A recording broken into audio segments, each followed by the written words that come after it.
Hello there and welcome back to the Zero Credentials F1 podcast. We're here to talk about the Monaco GP, or Grand Prix, that's just happened. And Nelly, I've got a question for you to kick us off. What the fuck was that? Let's just go into it. I can't even be asked rolling the intro. I feel sick. I'm killing the music. I'm killing the intro today. They don't deserve the fancy fanfare this time. We just need to roll straight into it. Yeah, it's I think we were just saying before we started recording. Then I kind of was optimistic. I thought we were going to have an eventful race, and at the start, I was quite almost enjoying the attempt at sort of figuring out what people were going to do. I thought with the enforced two-stop strategy that some people would make an early pit stop to get into clean air. I think, yeah. I give it the benefit of the doubt to start off with. Yeah. But when thinking about it, and I don't blame the teams with this because they reacted exactly how you'd anticipate them to. They played the game to their best advantage and ruined the sporting occasion as a consequence of it. But actually didn't really change the result from the issues that we faced last year because you can't overtake on the play. I totally agree. And it was just frustrating because the FIA, yet again, have put rules in place that provide perverse incentives to the teams. And when you've got perverse incentives to act in that way, you get perverse results. And that's what we saw today. That is absolutely it in a summary. And I think what you just said there about it being sporting, it turned into a bit of a farce today. And I finished watching that race kind of just feeling a little bit hollow. And I would like to have celebrated Lando's victory because I'm pleased for him that he's won it. But at one point when I think the front five were making their way through the pack for the first time, and then I think it was Lewis went through, and Lewis came out the back of that about 15 seconds or something behind Max. Yeah. And you get to the point as well where when teams, and it was Mercedes in particular, maybe even Red Bull until they thought better of it. But when you can actively say, well, we'll just take the penalty and see what happens. When that's a material consideration in the way that you want to operate a race, then something's wrong in the state of Denmark. Something's really stinking because it takes away the sporting attitude of it and the sportsmanship. And that's sad. Yeah, I think in the end, I don't know if Mercedes were just annoyed or they'd had enough, or George had had enough and he just thought, fuck it, like I'm not giving that place back, I'll take the penalty. And he got a drive-through, but even with the drive-through, which is effectively a 20-second penalty, he still ended up where he probably would have done anyway. Yeah. But Mercedes didn't really throw the dice either. Putting the same...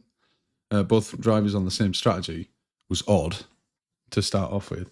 But as soon as Williams decided to park the bus and buy each other time for their lads, and actually in terms of execution, they did it perfectly, but it just completely sterilised the entire race. But they did their job, and I don't blame them for doing their job. I can't blame the teams or the drivers at all because they're just dealing within the context of the rules that they've got. But when you've got a field spread where half of them are 2 laps down from the leading pack. So stupid.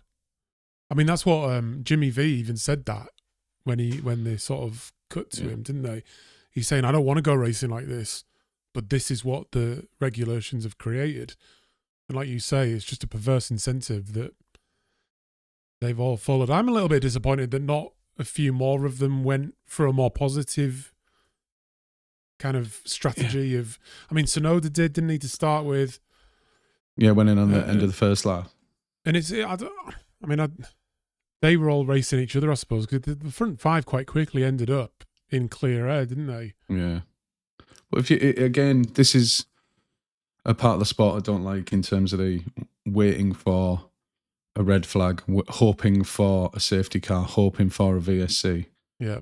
But I want the best vehicle and driver combination to win the race and to be incentivized to go as fast as they can possibly go from start to finish.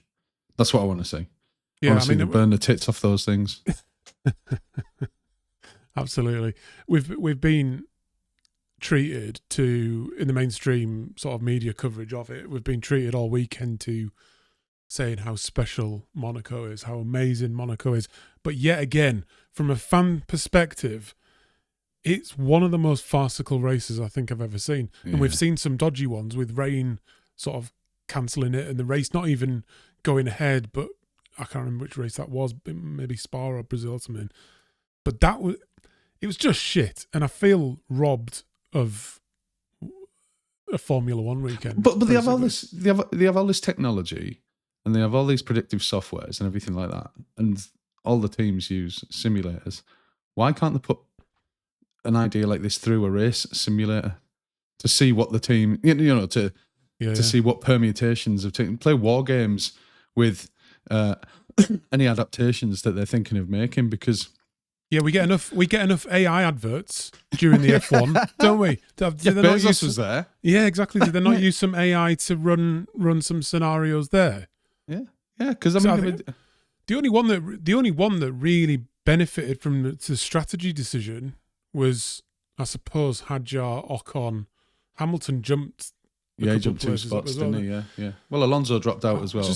I don't even want to talk about the racing, because there really wasn't any, was there? No, it's just another procession around, and I hate being this negative about anything, and I always want to see. I mean, I love Formula One, and I love seeing Lando win and stuff. I've written like a few notes, as we have been doing since we've started doing this.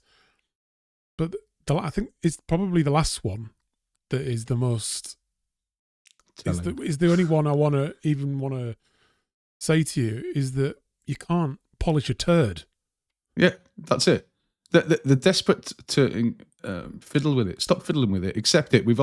I've accepted it for the past 20 odd years as the race where it's done and dusted pretty much in quali. Yeah, and you watch the race. You'll still watch it. You're a fan. You'll still watch it, and you might get a little bit of a curveball or a crash or whatever. And that was the jeopardy with Monaco. But I don't know how to fix it. But in the meantime, until they're absolutely sure how to fix it, don't fiddle with it. Just leave it as it is. Accept it for what it is. I'm at the point where I'd just like to get rid of it. As we said in the pre-show, it's about the people who are physically in Monaco today. They're on a lovely time. Once we grow this channel and we get really big and we get invited to Monaco, I'll definitely change my tune. You can't be married to your opinions, can you? You've got to be willing to change. This is great. This is great. When we're doing this, being rubbed down by two honeys and suntan oil and things, and it's just been the most garbage procession we've ever seen. And we're sipping champagne. Yeah, I'm going to be having a great time. You definitely mean our wives, though. Don't you? Yeah, 100%. 100%. That's what I meant. I said honeys. Oh my god. I don't really know what to say. Like, should we have a look at the predictions? Let's do it. Because there was actually some points scored. So no one got pole position right. True. White's text us after we launched our preview video where he saw our predictions, and he told us that we were tripping with our predictions of having Lewis Hamilton and Ferrari generally right up there. But I think he was twitching.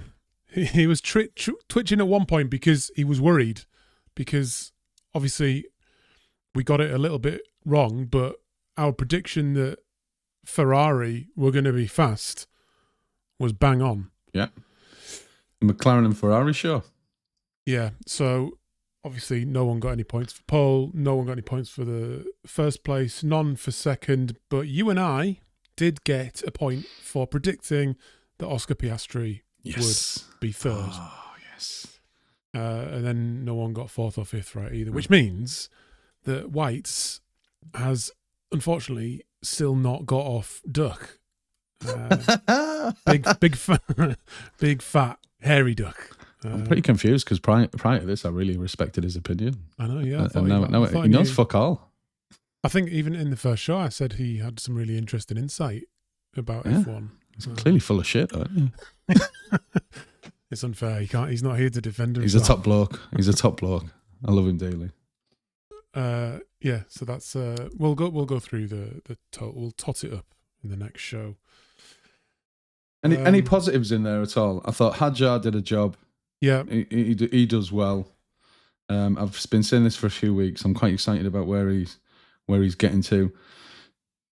Ferrari's made a step. Seeing Lewis relatively giddy, even after not the greatest quali after his deduction. Yeah. It just said, riding a Ferrari around here, wow, around Monaco, that has to be a dream. And then fair play to the horses and Lawson got 8th. He got some points, but definitely the Williams for playing a boring but a very appropriate strategy game. Yeah, it's absolutely classic Jimmy V, isn't it? The data man has figured out a strategy to get them, 3 points that they've got from today. Racing Bulls obviously did well. I think they set out with a good strategy from the start. Mercedes, I don't really know what they're up to today, but you're right. I think the Ferrari, the positives I've taken away from it is that it's finished. And we've for a whole year. Yeah, there's another year before we have to put up with that again. I actually think qualifying was really exciting yesterday. He was. To be fair, because it's so tight at the front, and that is particularly exciting for the racers going forward. We're coming into some of the best races of the season now. Yeah. We've got Barcelona, which is usually pretty good. We've got obviously the British Grand Prix. Canada often throws up, although it hasn't the last couple of years.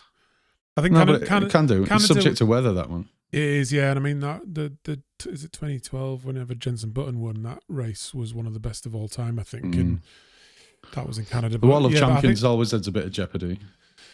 Yeah, and it's so tight, isn't it? I love that.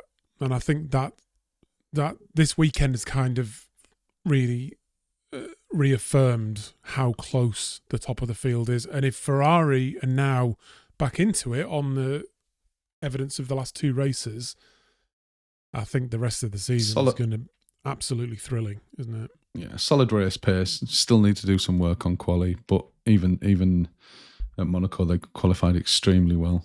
And quiet one for Max and Oscar, actually. But we said the other week that Lando really needed to up his game, and fair play to him. He did the job on Saturday afternoon, and it was a good quali as a consequence. Yeah, I haven't really got much more to say. I am. Like I say, it's over though now, isn't it? We can kind of look forward. I think putting it in the middle of a triple header is a smart move. Yeah, because there wasn't too much talking about it running up to it. There's not going to be too much talking about it afterwards because we're running straight into Barcelona next week. I think that's a pretty smart move, I think, from F1 in the scheduling. But I'm excited for what's to come. This is the season proper when we hit Europe proper. Yeah, that's the exciting stuff. We can forgive a bit of Monaco. Yeah, I don't want to see that again though. It was just a farce, wasn't it? I think we need to just get that kind of I'm sure. Well, they almost saw it coming because haven't they declared it as a one-off? They declared it before the race as a one-off or an experiment. I think there's probably some people out there that probably liked it, but it's from a sort of traditionalist sporting kind of attitude. I don't know. No. I don't want to talk about it anymore, mate. I want to put it behind us. This isn't the end of the podcast. No. I mean to come. No, but I want to for this. I want to be people's companion to their F1 weekend, and I think you get so much of a sort of almost vanilla opinion sometimes from the TV and the people involved in the sport. I want to just try and give that honest, open opinion from a fan point of view. Speak your truth, brother. Amen. Yeah, that's it. That is Amen. I do, but then again, I want it to be positive. I don't, but I just couldn't bring myself to. I just wanted to have a bit of a rant today. I feel like I've got that off my chest now. So Well, there was nothing else to speak about in terms of the race. I got a point. I'll take my point. Yeah, exactly. Yes, that's it for the weekend. And you've maintained your lead. Yep. So, mate, have you got anything else you want to share before we do? No, well, I am happy that it's a bank holiday over here in the UK. So at least we've got tomorrow to cry over it as well. It hasn't completely ruined my weekend. I might have a beer to just take myself down off a ledge. On that note, I think it's a good time to finish. Thanks for watching. I hope you don't stop watching because we've had a bit of a rant. But anyway, subscribe, like, and we'll see you on another one soon. Cheers. Next time. Bye.